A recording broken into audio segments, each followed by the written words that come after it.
नमस्कार बच्चों, संस्कृत क्लासेस में आपका हार्दिक स्वागत है। आज हम 7वीं कक्षा का 12वां पाठ विद्याधनम का अनुवाद करेंगे। तो आइए अब हम पाठ का अनुवाद शुरू करते हैं। द्वादश पाठ 12वां पाठ विद्याधनम, विद्या रूपी धन। न चोरहार्यम न च राजहार्यम। न चोरहार्यम, न चोरों के द्वारा चुराने योग्य है। न राजहार्यम, और न ही राजाओं के द्वारा छीनने योग्य है। न भ्रातृभाज्यम न च भारकारी, और न ही भाइयों के द्वारा बांटने योग्य है। न च भारकारी, और न ही भार को बढ़ाने वाली है। वय कृते वर्धत, खर्च करने पर बढ़ती है। एव नित्यम, प्रतिदिन खर्च करने पर बढ़ती है। विद्याधनम सर्वधन प्रधानम, विद्या रूपी धन सभी धनों में श्रेष्ठ धन है। दोबारा से देखिए इसका पूरे का एक बार फिर से अनुवाद। विद्याधन चोरों के द्वारा चुराया नहीं जा सकता, और न ही राजाओं के द्वारा छीना जा सकता है। न भ्रातृभाजम, न ही भाइयों के द्वारा बांटने योग्य है, और न ही बोझ को बढ़ाने वाला है।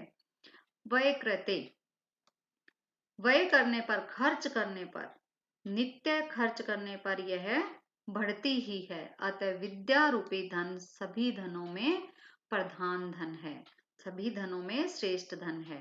दूसरा है विद्या नाम नरस रूपम अधिकम परछन्न गुप्तम धनम।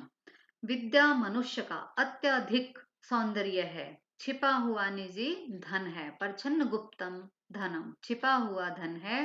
विद्या भोग करी यश, विद्या भोग का साधन है। यश सुख करी विद्या गुरु नाम गुरु, और यश और सुख को दिलाने वाली है। विद्या गुरुओं की भी गुरु है। विद्या बंधु जनों विदेश गमने, विद्या विदेश जाने पर भाई के समान है। विद्या परा देवता, और विद्या सबसे बड़ी देवी है। विद्या राजसु पूज्यते, विद्या राजाओं में पूजी जाती है।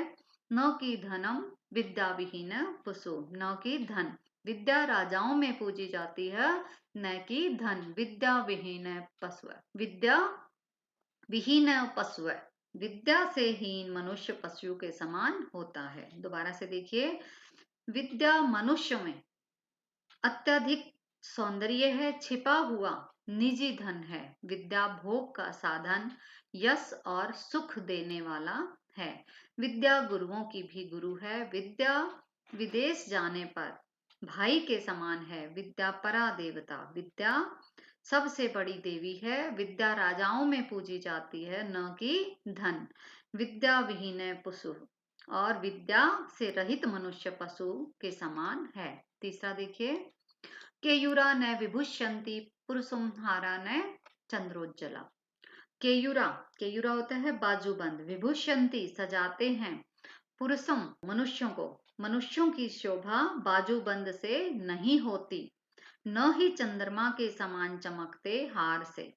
न स्नानम न विलेपनम, न ही स्नान से और न ही शरीर पर लेप करने से। न कुसुमम न अलंकृता मूर्धजा, और न ही सजाए हुए बालों से होती है। वाण्य क्या सम अलंकरोति पुरुषम या संस्कृता धार्यते। वाण्य का, वाणी ही एकमात्र, सम अलंकरोति संस्कार युक्त वाणी ही एकमात्र, या संस्कृता धार्यते धारण की जाती है, वही मनुष्य को अच्छी तरह से सुशोभित करती है। सियंते अखिल भूषणानि सततम वाग भूषणम भूषणम, उसके सामने सभी आभूषण नष्ट हो जाते हैं।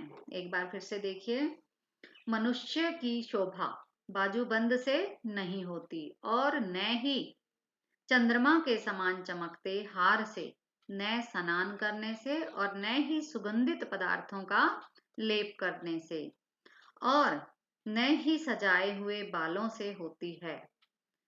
एकमात्र संस्कार युक्त वाणी जो धारण करता है, वही मनुष्य को अच्छी तरह से सुशोभित करता है। उसके सामने सभी आभूषण नष्ट हो जाते हैं। आगे देखिए, विद्या नाम नरस कीर्ति तुला भाग्य चाश्रय है। विद्या मनुष्य की अतुलनीय प्रसिद्धि वाली, अच्छे दिन बीत जाने पर सहारा देने वाली, धेनु काम दूधा रतिश्च, इच्छा अनुसार फल देने वाली कामधेनु गाय के समान।